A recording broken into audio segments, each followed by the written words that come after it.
Ellen and Chester had 3 children together. The firstborn, a son named William, died in 1863 at the age of 2. Another son, Chester II, and a daughter, Ellen, lived well into the ensuing 20th century.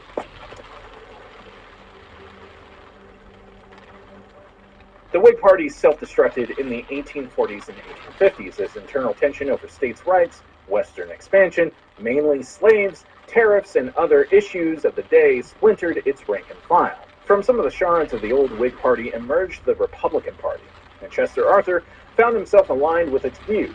In the late 1850s, Arthur used his growing prestige in New York legal and political circles to obtain the appointment of Judge Advocate General in the New York militia. At the time, well-organized militias formed the backbone of the American military system, since large standing armies were generally frowned upon by the federal government. Arthur's interest in the military post was as much political as it was patriotic. In early 1861, Arthur received the appointment as engineer-in-chief on the military staff of New York Governor Edwin Morgan. The appointment was an example of political patronage and was largely a sinecure until President Lincoln's request for volunteers to end the Southern insurrection later that year. Suddenly, New York needed to recruit, equip, and train military forces in larger numbers than had ever been attempted before, or even anticipated. They also needed to be housed and fed. Arthur undertook those responsibilities and more, rising in rank and in prestige during the first year of the Civil War. He did not serve at the battlefield, but rather fought the war at the bureaucracy, dealing with contractors, vendors, and those seeking political patronage. He achieved considerable success, too. New York regiments were well equipped and trained during his time at the helm. He lost his position when a Democratic governor was elected in New York in January 1863, and he returned to his law practice. The New York draft riots and other protest investigations into corruption in the state-run military systems took place that year. But Arthur was not in office at the time, and his reputation remained unsullied by the results. In 1864, another Republican was elected governor, but he had already promised a post previously held by Arthur to another political crony. Arthur did not return to military duty, but he continued to gain prominence in the New York Republican Party, as well as at Tammany Hall. Arthur was a significant fundraiser for the Republican and eventually the Union Party, which returned Abraham Lincoln to the White House in the election of 1864. Former Governor Morgan continued to build and strengthen his local political machine and forged some alliances with the Democratic Tammany Hall. Arthur was a major proponent of Morgan's group and well-positioned to advance.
What the fuck?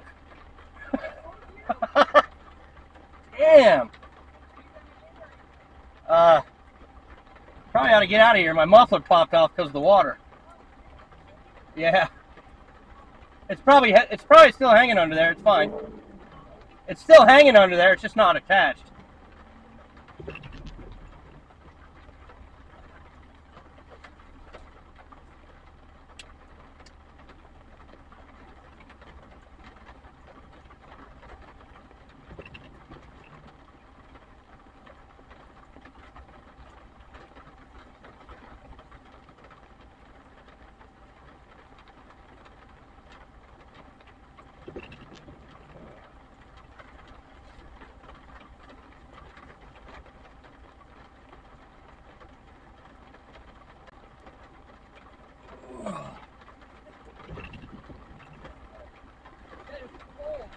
Yeah. Oh, okay. There you go. I'm gonna hand it to you. It's underneath here. I'll put this right here. Yep. It's right here in my hand. Oh. Yeah, here you go. Oh. Okay. Got it. Okay, I'm gonna run this and then I'll be right back. Okay.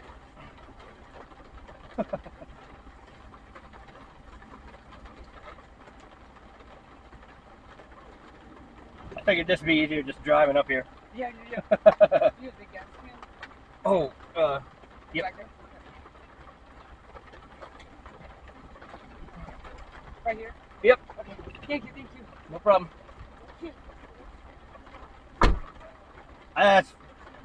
It's pretty much stationary. It was dry in Manhattan when I left. There's an overturned semi on the interstate. The interstate's flooded. It's pretty fucked up. Yeah, I had to get off at the Fort Riley exit to go around it. I'm fine. Oh yeah, I'm doing just fine. I'm driving by swamp trucks and shit because they're idiots going through here at 50. But yeah, I'm good. So I gotta get home. I got shit to do before I go on that road trip anyway. Tomorrow morning, hopefully, if that muffler's still down there. Yeah. Huh? A week from Sunday? Yeah, maybe, if I still have got a muffler. If I still have a muffler. That's alright. We'll see you. Okay. Ooh. Check engine light over there. Yeah, my check engine light is on. Yeah, still running. We'll see you.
That's alright.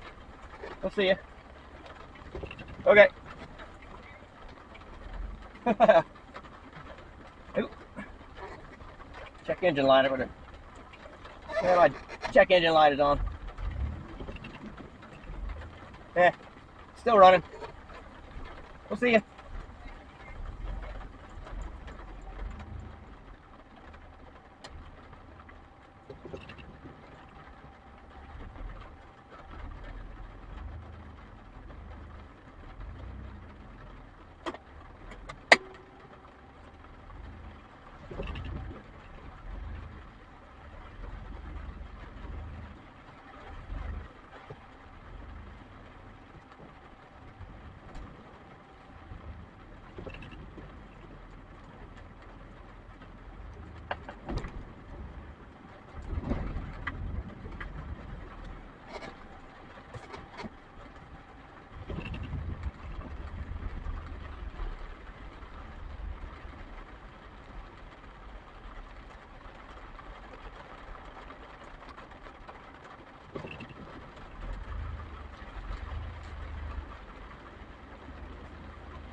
politically by the end of the Civil War in 1865.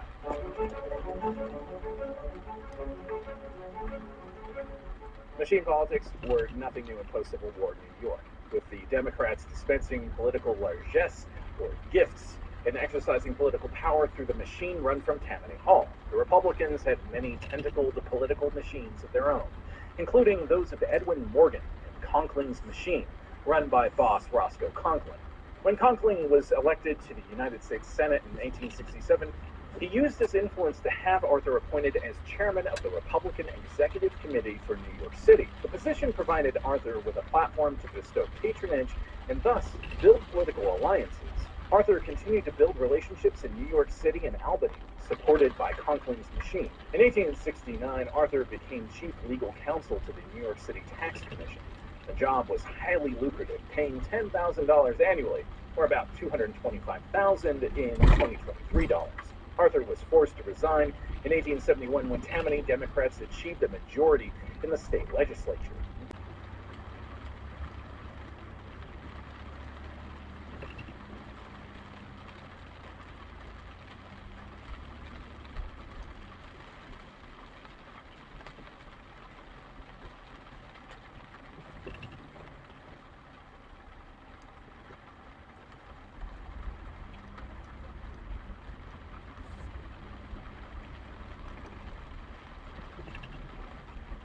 Politically by the end of the Civil War in 1865.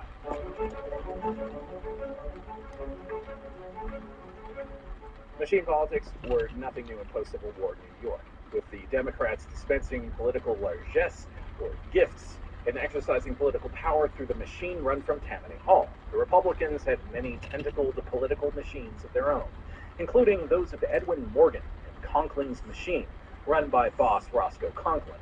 When Conkling was elected to the United States Senate in 1867, he used his influence to have Arthur appointed as chairman of the Republican Executive Committee for New York City. The position provided Arthur with a platform to bestow patronage and thus build political alliances.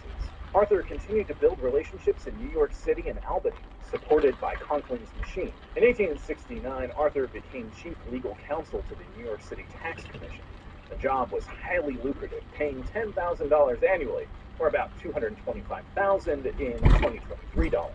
Arthur was forced to resign in 1871 when Tammany Democrats achieved a majority in the state legislature.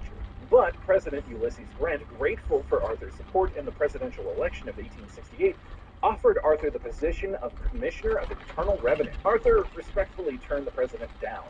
He had another position in mind, one from which he could significantly build his base of political support. In December 1871, President Grant, urged by Senator Conkling and other leading Republicans, appointed Chester Arthur as collector of the Port of New York. The Port of New York, then the busiest in the United States, needed thousands of workers to assess and collect tariffs on goods shipped to the United States.